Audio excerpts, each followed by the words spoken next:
Hey guys, I'm in the archaeological city of Pupput. Hi guys, I'm in the archaeological city of Puput, and I'm gonna show you around a little bit of the Roman ruins in Hammamet. This is Travels with an Archaeologist. I'm the archaeologist, now let's get into the travels. Now Puput is ancient Hammamet. Now Hammamet these days has migrated that way a couple of kilometers. Not too far, but still away from the ancient ruins. Today, Hammamet is a resort town. It's known for a large medina, a zoo, and Carthage Land, the first water park in North Africa. Plus, the relative isolation of Puput means that you can get some peace and quiet as your partner deals with all these loud noises that your children make. And because these ruins are not reconstructed, it also means that they're very original. And while this might not look as good as some of the reconstructed ruins, it does make it far more authentic. So I looked everywhere for the original excavation report, but it turns out that was written in French during the colonial era, and it wasn't very well done. I found a couple of other sources, one which was on the necropolis and another which was on ancient Roman bathhouses, but honestly there's not a lot to say from either of these. So what does that mean for this video? Well, as unbelievable as it sounds, what you're about to see might actually be the most complete overview of the Hammamet archaeological site available for the public. And that is a problem because I am a Bronze Age archaeologist by trade. I know quite a bit about the Romans, but I was not prepared to be in this position, especially in only the fourth video I've ever released on YouTube. But that is not going to stop me. So, in short, time to be a real archaeologist in a way that even I did not expect. Right, so which ruins do survive at Puput? Well, mostly a couple of bathhouses and a couple of rich houses. What survives of the site is largely domestic. That means if you're going to visit Puput to see grand ruins or an important urban center, well, sorry to disappoint you. Puput only ever attained the status of town by the time of Commodus, and it was never more than a provincial town even then. But in some ways this is better. I've always found these ruins to be more authentic, more representative of the lives of everyday people. There's less to see, that's true, but what there is left to see is original. But these ruins were still so important that they gave the city its name. Hammamet in Arabic is bathhouse. It's a reference to the impressive bathhouses that used to stand here. So, with that in mind, let's take a look at this bathhouse. Fortunately for us, Romans were pretty standardized. They looked the same from one corner of their empire to another, following one building design for one function. The only city that doesn't follow this standardization is, ironically, Rome itself. Just because Puput was relatively small in the grand scheme of the empire, and even in the grand scheme of North Africa, that doesn't mean that it didn't find a way to get money. So behind me you can see the archaeological ruins of Puput. And behind me now, you can see just how close it was to the sea. In ancient times, this would have made it a dock. You can see some of the fruits of this wealth in the villa. Right, so what you see behind me is a Roman villa, in particular the House of Black and White. Now, do I know that? Well, first of all, the plaque there tells me, but more than that, I'm going to show you what exactly differentiates a villa from an ordinary Roman ruin. So if we take my phone off the tree that I was putting it on to film that little segment, what we can see with a Roman villa is that first of all this big, massive square courtyard in the middle. Now, as far as Roman villas go, this actually isn't that big a courtyard. However, it does mark it as a villa. It's one of the key defining factors. A bit like finding a hot tub in a pool, you know this guy's got a bit of money. And continuing our walk down, sorry about that, you'll see that there is a lot of living space in here as well. Now over here, you'll get the pathway that would have been leading to the bathhouse across from us. And over here, what we see is still a nicely mosaicked floor going around into the residential areas. And this is where the rich man would have lived in these various rooms. See, Romans, much like today's elites, put a lot of stock in status symbols, and for them the status symbol was the mosaic. At least one of the status symbols.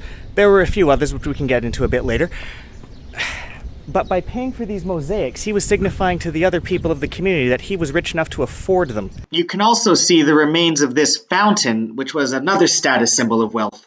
Now looking at the courtyard behind me, and the mosaics behind that, You might be thinking this guy was pretty rich to live in a villa like this, and that is true.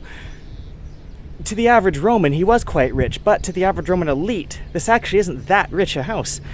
That's not really surprising. Puput was not a major city. It was not even that major a port. Carthage, just 60 kilometers north of here, took a lot of the business. But this guy was rich for the standards of his time. But this myth of wealth is stripped away the more you look at the archaeological ruins. These rocks here, these are commoners' rocks. This is what everything in this city would have been made out of. He couldn't afford the good stuff like marble, so instead he coated it in plaster. And I don't see any evidence of paint on this. Some of the even richer guys would paint it to look like marble, but I honestly don't know if he did. It wouldn't surprise me if he did. What we do know is that it would have given it a much nicer, less common look.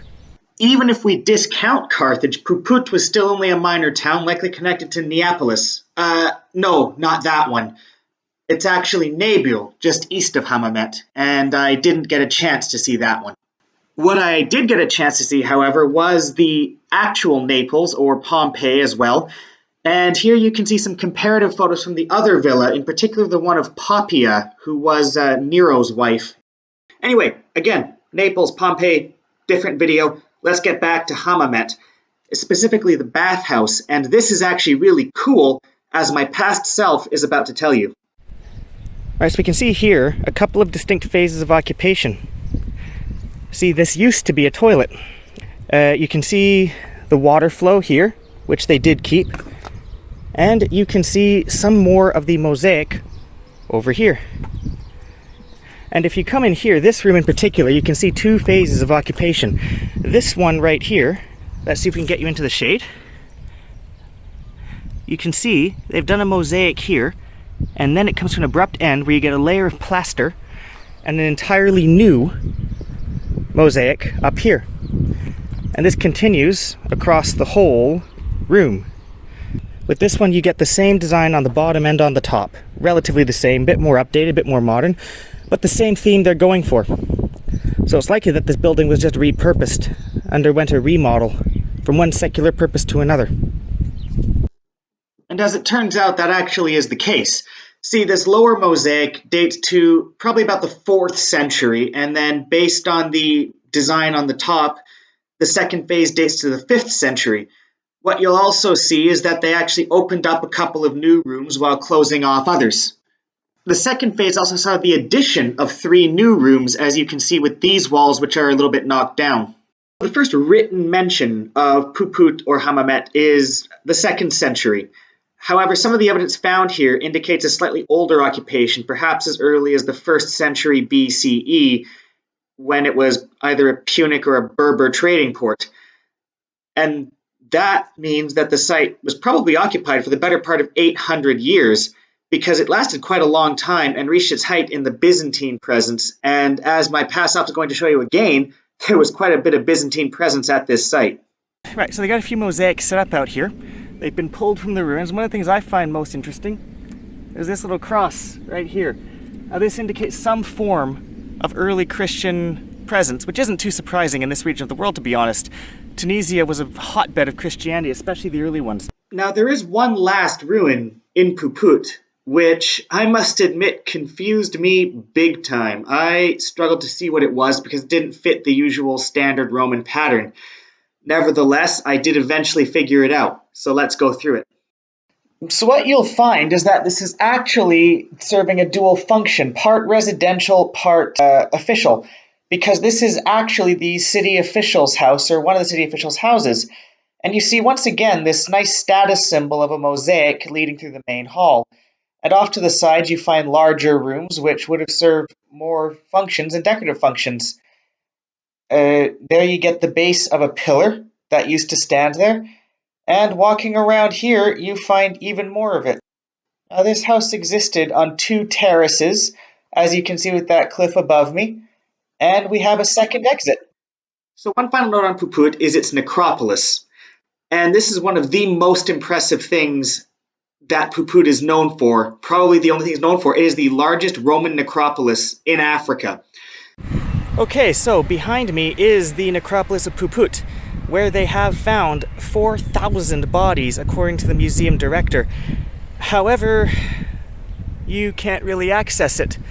Now, there is an entrance a little bit that way, but it will get you yelled at by angry Tunisians.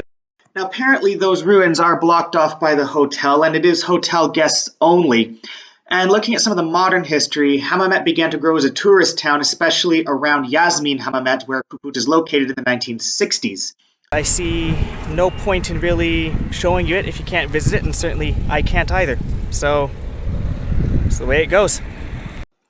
One of the great tragedies about Puput is that it really could have been bigger. It really could have been more developed. It really should have been a bigger tourist attraction. Unfortunately, these hotel and resort developers got a little overzealous in the 1960s, and what little was saved was through the intervention of outside groups. As it stands, this is just why it is so important as an archaeologist to keep records, because you never know what's going to come in and remove your own history from right under your feet. But don't let that stop you from visiting what's left. And that's about all I have to say about the archaeological site of Hammamet. Hopefully, if you stay here, you can take a day out and come explore the ruins for yourselves. Anyway, I'm the archaeologist, and this has been The Travels.